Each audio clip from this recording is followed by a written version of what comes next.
अस्सलामु अलैकुम मुसन्निफ़ीन। उम्मीद है आप सब खैरियत से होंगे।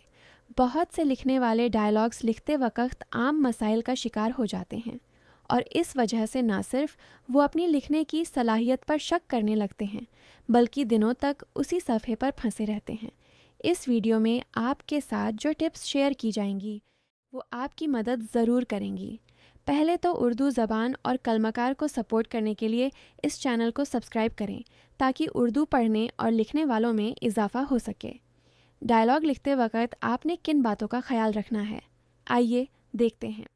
1. हर बात का कोई मकसद हो। कहानी में फजुल गुफ्तगू की कोई गुंजाइश नहीं होती। हम आम जिंदगी में वक्त गुजारने के लिए बातें करते हैं, लेकिन कहानी में हर जुमले का एक ख़ास काम होना चाहिए। या तो वो कहानी को आगे बढ़ाए, या किसी किरदार का मिजाज जाहिर करे, या फिर माहौल में तनाव पैदा करे। अगर कोई बात ऐसी है जो कहानी में कुछ नया शामिल नहीं कर रही तो उसे निकाल देना ही बेहतर है। याद रखें, किरदार तब बोलता है जब उसे कुछ हासिल करना हो। 2. लोग वो नहीं कहते जो उनके दिल में होता है। बेहतरीन डायलॉग वो होता है जहाँ बात घुमा फिरा कर की जाए। इंसान अक्सर अपने असल जज्बात या डर सीधा जाहिर नहीं करता। अगर कोई बीवी अपने शौहर से पूछती है, क्या तुम वाकई ये पुरानी कमीज पहनकर जाओगे, तो वो कपड़ों की बात नहीं कर रही बल्कि शायद अपनी शर्मिंदगी या नाराज़गी जता रही है। पढ़ने वाले को मज़ा तब आता है जब वो बातों के पीछे छुपी असल वजह खुद महसूस करे। 3. हर किरदार का बोलने का ढंग अलग हो। आपके हर किरदार के बोल चाल की अपनी एक पहचान होनी चाहिए। एक पढ़ा लिखा प्रोफेसर, एक शरारती बच्चा और एक गस्सैल दुकानदार कभी एक जैसा नहीं बोलते। किसी का लहजा नरम होगा, कोई बड़ी बड़ी बातें करेगा और कोई बहुत कम अल्फाज इस्तेमाल करेगा।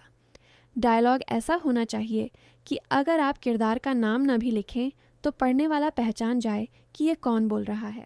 4. किताबी ज़बान से बचें। हम हकीकी ज़िंदगी में कभी भी पूरी ग्रामर और मुश्किल अल्फाज के साथ बात नहीं करते। हम बातें अधूरी छोड़ देते हैं, एक दूसरे की बात काटते हैं और मुख्तसर जवाब देते हैं।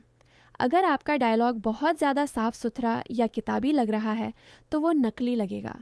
डायलॉग ऐसा होना चाहिए जैसे दो लोग वाकई आमने सामने खड़े बातें कर रहे हों, न कि कोई लिखी हुई तकरीर पढ़ रहे हों। 5.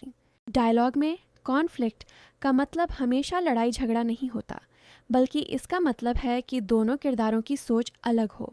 अगर दो किरदार हर बात पर एक दूसरे से इत्तेफाक करेंगे तो सीन बोरिंग हो जाएगा। चाहे मोहब्बत का मंजर हो या कोई मजाक, दोनों के दरमियान एक खिंचाव होना चाहिए। जब एक कुछ कहे और दूसरा उसे चैलेंज करे तो पढ़ने वाले की दिलचस्पी बरकरार रहती है। 6. नामों का इस्तेमाल कम करें। नवामोज़ लिखने वाले अक्सर डायलॉग में बार बार किरदारों का नाम लेते हैं। मसलन, अहमद तुम कहाँ हो, अहमद मैं यहाँ हूँ।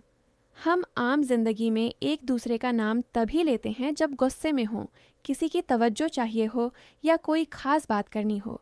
बार बार नाम लेने से डायलॉग मसनूई लगता है। इसे सिर्फ तब इस्तेमाल करें जब इसकी वाकई ज़रूरत हो। 7. बातों के दरमियान हरकत व सुकनात। अगर किरदार सिर्फ बातें कर रहे हों और कुछ कर न रहे हों तो वो बोलते हुए सर लगते हैं। बातों के दरमियान छोटे छोटे एक्शन डालें, जैसे चाय का कप पकड़ना, खिड़की से बाहर देखना या नज़रें चुराना। ये हरकत बताती हैं कि किरदार के अंदर क्या चल रहा है। अगर कोई कहे मैं ठीक हूँ लेकिन साथ ही अपने हाथ मसल रहा हो तो पढ़ने वाला समझ जाएगा कि वो झूठ बोल रहा है। 8. डायलॉग को ऊंची आवाज़ में पढ़ें। इंसानी कान एक बेहतरीन एडिटर है। जब आप अपने लिखे हुए डायलॉग को ऊंची आवाज़ में पढ़ते हैं तो आपको अंदाज़ा होता है कि कहाँ बात अटक रही है या कौन सा जुमला बोलने में अजीब लग रहा है। अगर कोई जुमला पढ़ते हुए ज़बान पर भारी लग रहा है तो उसे सादा बनाएं ताकि सुनने में कुदरती लगे। 9. खामोशी का सहारा लें। कभी कभी सबसे ताकतवर जवाब खामोशी होती है। किसी मुश्किल सवाल पर खामोश रह जाना, नज़रें झुका लेना या कमरे से बाहर चले जाना 1000 अल्फाज से बेहतर असर डालता है। खामोशी खौफ, शर्मिंदगी या बहुत ज़्यादा गुस्से को जाहिर करने का बेहतरीन तरीका है। हर जगह बोलना ज़रूरी नहीं, कभी कभी किरदार के खामोश रहने से मंजर में जान आ जाती है।